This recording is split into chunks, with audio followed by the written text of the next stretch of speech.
Alexa's going to talk to you about a social contract, so I won't do that. And the website, we have a Blue Communities website.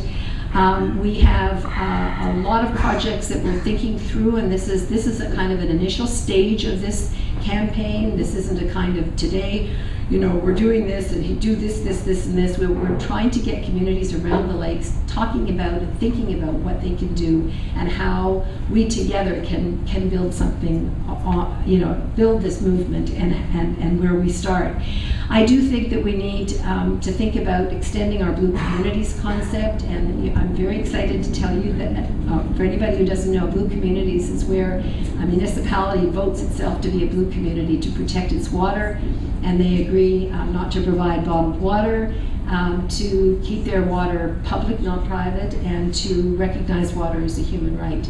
And we've got a number of municipalities around Canada, but particularly here in Ontario, starting with an 11-year-old girl whose name is Robin Hamlin. She's 13 now, but when she was 11, she saw a film called Blue Gold, based on my first book on water. She was so upset, she came home and she cried and cried and cried and said to her mom, I have to do something. And her mom said, well, let's call the mayor. They live in Kingston. So they called the mayor, and she said, can I meet with you? And he said, well, sure. He's no fool. He brought the media in and met with this little 11-year-old and said, of course I'll look after your water. And she said, well, then could I speak to the city council, please? She's tougher than anybody you're going to ever meet. So he said, I suppose so. Allowed her to speak, so she knew how we got to her. We armed her with tons of material and the Blue Communities concept, and Kingston voted themselves a blue community. So then she's been to, and if you can believe this, in the 2 years since, she's been to 40 municipalities around Ontario. She's just absolutely an amazing child, young woman. And she is so tough and so good. She knows her issues so well that Nestle, John Challoner, who's the marketing director of Nestle Canada, is starting to go after her. And he writes the municipalities when he knows she's going to present, and he says, are you going to listen to let a 13-year-old girl tell you, you know, dictate to you on policy? And in one community, the mayor said to him, go pick on someone your own size. Go pick on Maude Barlow. Good. You just come this way. I'm happy to take you on. But so this Blue Communities concept is lovely. It's like a city calling itself green and maybe setting standards of how it knows it's green. I think we need to start thinking blue.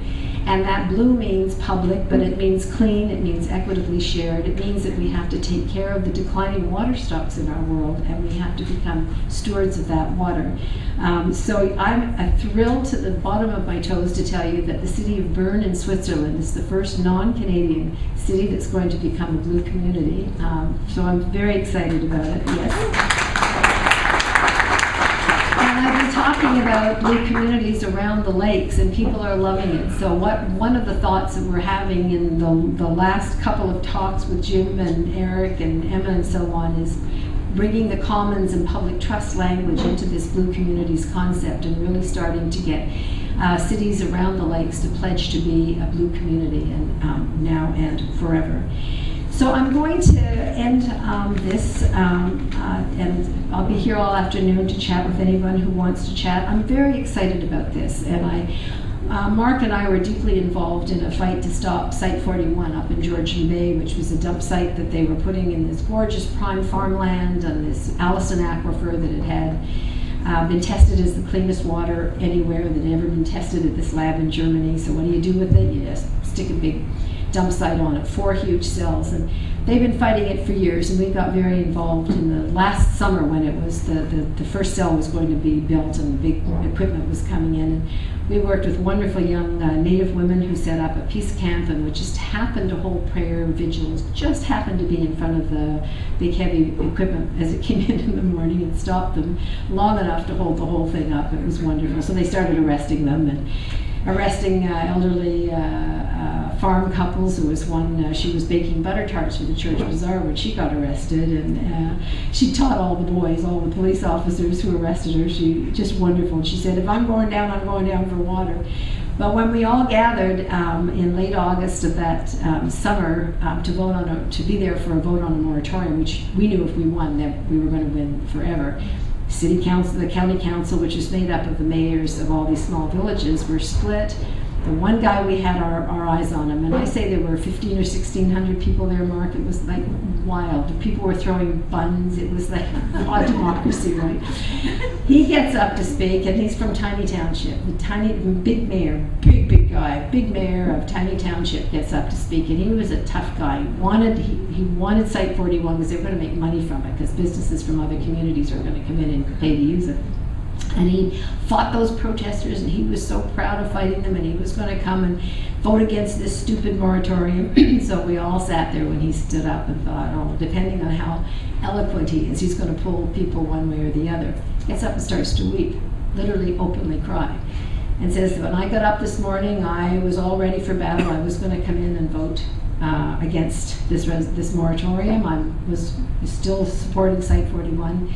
And he said, I went into my home office and my grandchildren and find a Stop Site 41 sign. There were thousands of them in the community. Put it on my desk and wrote the word Papa on it, meaning you, Papa, Stop Site 41. And he said, in that moment, my job description changed, and I became a steward of the water here. And as long as I live, Site 41 will never open. And that was it. We won. Still gives me goosebumps. We won. Fabulous win, and the farmland, we went back there last fall, Mark and I, and took photos, and the birds are back. It's been returned to prime farmland, and it's going to be farmed starting this spring. So yeah.